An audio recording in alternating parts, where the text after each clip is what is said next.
So Maze Runner: The Death Cure is now in theaters. It's probably the biggest movie to come out in January of 2018. And I just watched it last night, so I'm here to talk about it. The first Maze Runner was a pleasant surprise to me. The second one was okay, but I was looking forward to this one. I think Dylan O'Brien is a star. I think he's going to be a movie star for a long time. He has that movie star quality. And I just think it's a unique franchise among all the other franchises going on in Hollywood right now. It's kind of like that young adult novel feel, like Hunger Games, stuff like that. But it has its own little twist to it. Each movie's kind of different. And I gotta say, The Death Cure kind of is like similar to the other Maze Runner movies.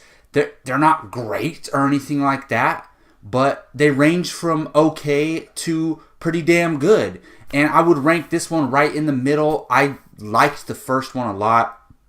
Like I said, the second one was okay, but The Death Cure is pretty good, and it's a nice send-off for the franchise. I'm not saying it's a great movie at all, but it's good. Like, it's an entertaining time at the movie theaters, and if you're connected to this franchise, I think it's satisfying. I'm not necessarily connected to this franchise. I wouldn't say that. But I do enjoy the films, and as somebody who enjoys the films, I thought it was a good send-off for characters in the story and all that. So I went into this movie not too high expectations, and I came out saying, okay, that was a pretty decent time at the movie theaters. The action is incredible. You might have heard about this, but the action is incredible, and it's throughout the movie. It's not lacking action. And there's certain things that they did that are really cool, certain elements in this movie that I really enjoyed. If you see in the trailers that scene where they pull up to the train and they're kind of robbing the train, that scene was awesome. The movie opens up with that, and that was incredible. It really reminded me of Mad Max, but like a young adult novel version of Mad Max, and that was pretty cool. And we know these movies are PG-13, so they can't get too violent, but the violence is pretty heavy in this movie. They get about as violent as you can get, and I just appreciate how many different elements go into this movie, and it's not a complete mess. Like, there's a lot of friendship, there's a lot of brotherhood, there's like, band of resistance fighters rising up together elements. There's romance, there's action, there's horror, there's a zombie element to this movie with the people who are sick. So it's like you have all these ingredients and they're all thrown into this pot, and that's sometimes is a recipe for disaster. Most of the time it is.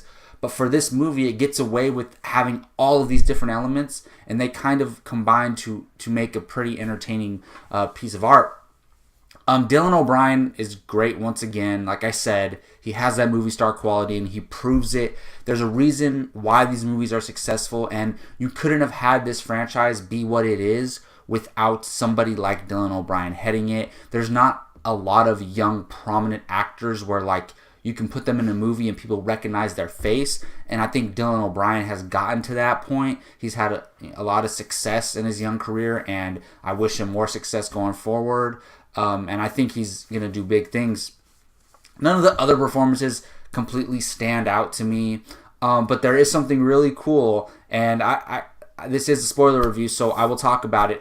In the first movie, one of the things why I enjoyed that movie so much was Will Poulter's character, the guy who was kind of the bully inside the maze and inside the walls where you had to get through the maze to get out. And he ends up dying at the end of the first movie.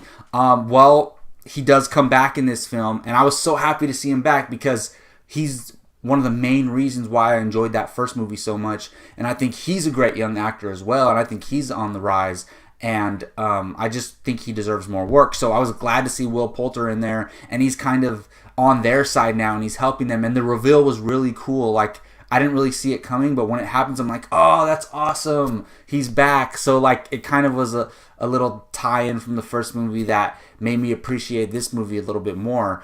But like I said, this movie, it's not great. There's a lot of bad things. The dialogue is not good. There's a lot of cliche dialogue, like dialogue that we've seen in movies over and over again, especially from the villain and especially from some of the side characters and stuff like that, and like the leader of the resistance or whatever they call it. there's a lot of cliche movie dialogue in this film, and it kind of made me cringe a lot. And also, there's, other than Dylan O'Brien's character, there's not much depth to any other characters. Like the villains, they have no motivation from my point of view, and even the side characters, they're just like there to serve Dylan O'Brien's character. And the girl, she's in all three movies. The girl that his love interest, who portrays them in the second film, she's back, and I just don't like her character.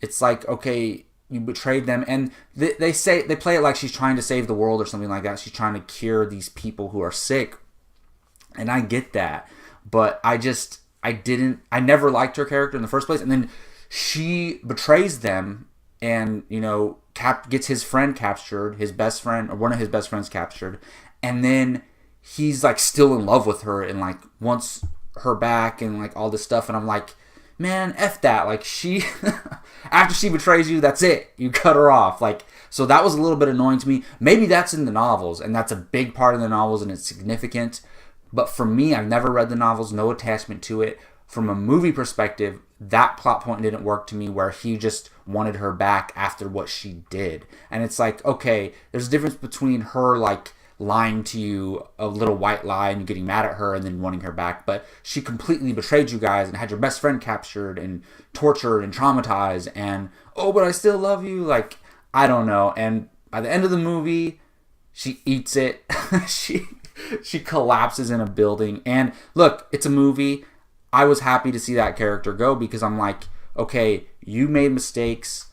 You have to pay for those. You have to pay those consequences, and she ended up paying the consequence. But there was a cool moment, because she ends up saving Dylan O'Brien, which was actually pretty cool. I did like that moment, and her whole point was to find a cure for these sick people. And what do you know? He is the death cure. His blood is the death cure to help cure all these sick people. So she saves him, in turn, letting the cure live on and eventually, ultimately, maybe cure the world. So that was an okay storyline with her, but just like the character overall, I didn't really enjoy.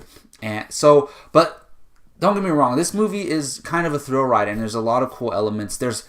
They get into this new city, right? And it's the city where the company is living in, and where everybody who's not sick, or everybody who is immune lives in this city. And that city was really cool. It was very futuristic. There's some really cool special effects for this movie, and I know they don't put a ton of money into this budget, so some of the special effects looked really cool, especially when you're in that city, and like the helicopter ship that they had and stuff like that. So I really appreciated the effort in the special effects, because there's movies who have $150 to $200 million budgets, and some of their special effects look like crap. And so I applaud when people with lower budgets, churn out great special effects. So it looked really cool, and that city was awesome. And they just, at the end of the movie, everybody's riding in the city, and there's all this chaos going on, and it was just really cool. Like, visually, it was really cool and intense. And there's a few personal moments between Dylan O'Brien and some of the side characters, and of course the girl, the love interest. And this movie took risks. Like, a lot of these movies, like the third movie, it all ends on a happy end. Like, everybody makes it out alive, they save the day, but pretty much they take down this evil corporation, but he loses his girl, he loses his best friend, and it's like, okay, yeah, they achieved the ultimate goal, but there was sacrifice, and I really appreciate that, because a lot of movies are scared to go there. So overall, Maze Runner: The Death Cure is not going to be a movie I'm thinking about by the end of this year, but for now, it's like the best blockbuster that's come out so far, and there haven't been any really blockbusters that come out, but it's probably, I would say it's the best movie that's come out in January. That's an actual January 2018 release, not a December limited release and expansion. So if you're a fan of this franchise, I think you're going to love this movie. If you have liked the movies, but you're not a big fan of the franchise, I think it's worth going to see. But if you think the other ones suck, if you think the first two suck, you probably think this one's going to suck. So let that be your little gauge of whether or not you want to see this movie. All right, well, that's going to be my review of Maze Runner: The Death Cure. I am Jacob Bartley for Apocalypse Movies. You can find me on this YouTube channel doing various things, podcasts, reviews, speculations, editorials, stuff like that. You can also find all of us on iTunes. We have several shows and video or audio files on iTunes. We do a Padawan podcast and all Star Wars podcasts. We have our Apocalypse Movies main show. Check us out there, download and subscribe. Thank you all for watching. Take care.